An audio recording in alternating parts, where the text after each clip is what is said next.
오늘 말씀의 제목은 반전을 이루는 법, 반전을 이루는 법입니다. 영화의 맛은 반전에 있습니다. 인생의 맛도 반전에 있습니다.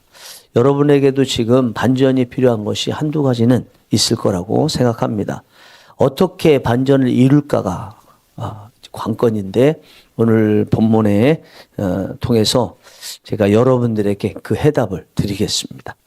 본문을 영화로 한다면 두 대의 카메라가 돌아갑니다. 하나는 도망가는 다윗을 찍고 다른 하나는 쫓는 압살롬을 찍습니다. 본문에서는 카메라가 전체적으로 다윗을 쫓는 압살롬을 찍습니다. 어떻게 다윗을 공격하여 이길 것인지를 의논을 합니다. 먼저 다윗이 그토록 사랑했고 배신하자 시까지 써서 애통했던 아히도벨과 압살롬이 의논을 합니다. 아히도벨은 급히 다윗이 도망가느라 피곤하고 힘이 빠졌을 테니까 몇 사람 정예부대만 데리고 가서 다윗만 죽입시다. 다윗 죽이면 나머지 백성들은 압살롬 당신의 것이 됩니다. 라고 말합니다. 아주 좋은 계책이죠. 압살롬과 이스라엘 장로들이 그 말이 옳다며 고개를 크게 끄덕였습니다. 이대로만 하면 다윗은 죽은 것입니다. 하지만 이상하게 압살롬은 다윗이 심어놓은 후세의 계략을 한번 들어보자고 합니다. 아히도벨도 반대하지 않습니다. 아히도벨이 생각하기에 후세도 자기와 똑같은 계책을 내놓을 거라고 생각을 했습니다. 후세는 아히도벨의 의견이 좋지 않다고 합니다. 다른 의견을 냅니다.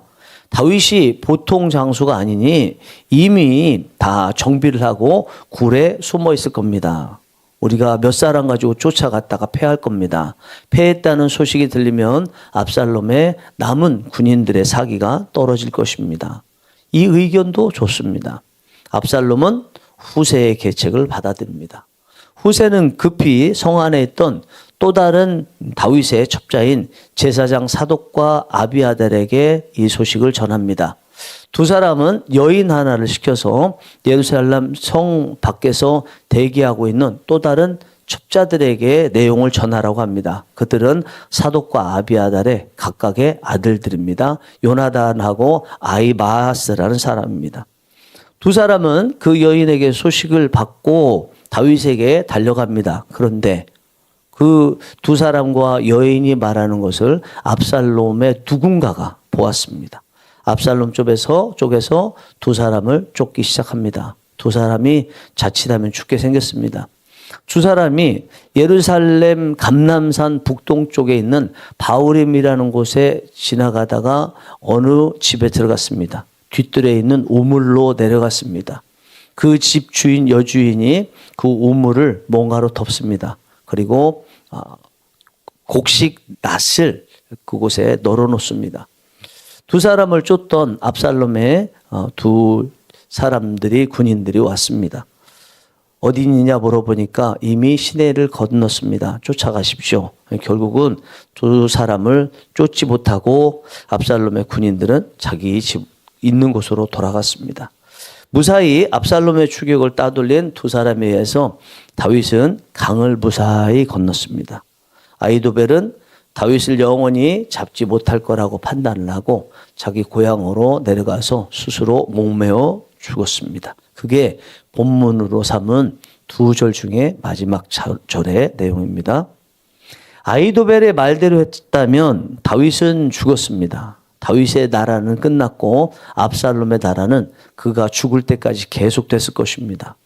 아히도벨은 우리가 잘 아는 유비의 장자방인 제갈공명과 비견되는 인물이었을 것이다 생각이 됩니다. 왜 그렇게 생각하나 성경에 그렇게 나와 있습니다.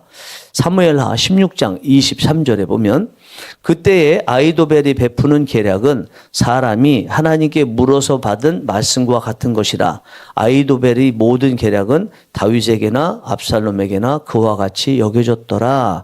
아히도벨의 계략은 하나님께 여쭤봤을 때 하나님께서 주신 답이라고 여겨질 정도였습니다. 탁월하고 정확했습니다. 이걸 다윗도 알았고 압살롬도 알아서 대단하다고 생각하고 두 사람 다 아히도벨을 장자방으로 쓴 겁니다. 이 정도니까 다윗을 쫓아갈 계략을 세웠을 때 압살롬도 이스라엘 장로들도 옳다고 여겼던 거죠. 하지만 이 대단한 아히도벨의 계략이 채택이 되지 않고 후세의 계략이 채택이 됐습니다. 사람이 한 것이 아닙니다. 하나님이 하셨습니다. 14절에 압살롬과 온 이스라엘 사람들이 이르되 아렉 사람 후세의 계략은 아히도벨의 계략보다 낫다 하니 이는 여호와께서 압살롬에게 화를 내리려 하사 아히도벨의 좋은 계략을 물리치라고 명령하셨음이더라. 하나님은 압살롬이 아히도벨이 아닌 후세의 계책을 받아들이도록 하셨습니다. 그의 마음을 바꾸신 거죠. 포기하시고 싶으실 때가 있죠. 하나님께서 사람 마음을 바꾸셔서 전세를 역전시키실 수 있습니다. 포기하면 안 됩니다. 내 편이 아니던 사람이 갑자기 내 편이 될 수 있습니다.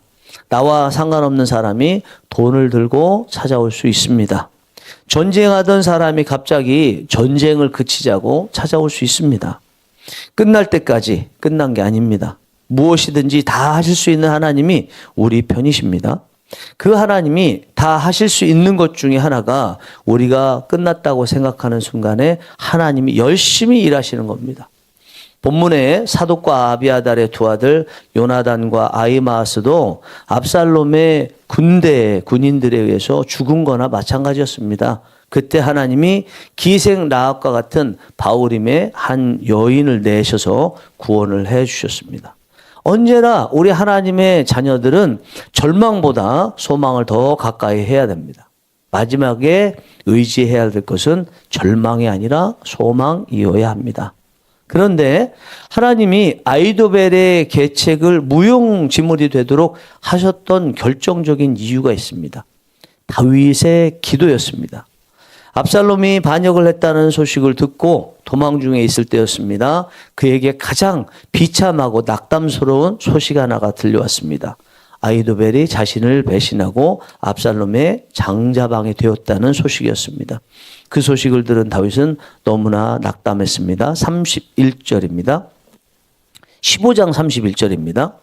어떤 사람이 다윗에게 알리되 압살롬과 함께 모반한 자들 가운데 아히도벨이 있나이다 하니 다윗이 이르되 여호와여 원하옵건대 아히도벨의 모략을 어리석게 하옵소서 하니라. 절망스러운 짧은 순간이라도 우리는 하나님께 기도하는 것만은 놓치지 않아야 됩니다. 우리는 무의식적으로 급히 기도해서 기도했다는 것조차 잊을 수 있지만 하나님은 그 화살 기도를 잊지 않으십니다. 급히 한 기도인이 당신의 백성이 위급하다는 것을 아시고 급히 일하십니다. 다른 건 생각하지 않고 당신의 백성을 살리시기 위해 급히 일하십니다. 급하게 기도하지 않은 것은 다른 사람들의 기도와 경중을 따져보면서 스케줄링을 하시지만 이렇게 급하게 기도한 것은 급히 응답해야 된다고 생각하시고 급히 응답하십니다. 이 정도면 확신을 가져야 하지 않겠습니까? 어떤 순간에도 기도하면 된다는 확신이요. 다 했는데 기도만 안 하셨다면 오늘 당장, 아니 지금 당장 하십시오. 지금 설교를 들으시면서 속으로 하시면 됩니다. 설교 후 기도 시간까지 미루실 필요가 뭐가 있겠습니까? 지금 설교를 들으시면서 속으로 하시면 됩니다. 그 짧은 기도 한마디에 하나님께서 일하시기 시작합니다. 쫓기다가 하나님께서 뒤로 돌아가 라고 명령하시는 것처럼 쫓는 사람으로 우리가 돌변할 수 있습니다. 사랑하는 여러분, 기도는 때와 장소를 가리지 않습니다. 하면 되고 해야 합니다. 나라가 걱정되십니까? 아무리 힘을 써도 나라가 변하지 않습니까? 기도합시다. 선교지에 얼마나 많은 선교사님들, 현지 하나님의 자녀들이 순교를 당하고 있는지 아십니까? 저들의 힘이 너무 강해서 어떤 노력도 소용없다고 여기십니까? 기도합시다. 기독교를 탄압하는 데 장자방인 아히도벨과 같은 사람의 계책이 거부될 수 있습니다. 오늘 강경하게 소송을 걸어오던 고객을 만나기로 했습니까? 기도하십시오. 마음이 부드럽게 변할 것입니다. 기도가 답입니다. 따라하겠습니다. 기도가 답입니다. 기도하겠습니다.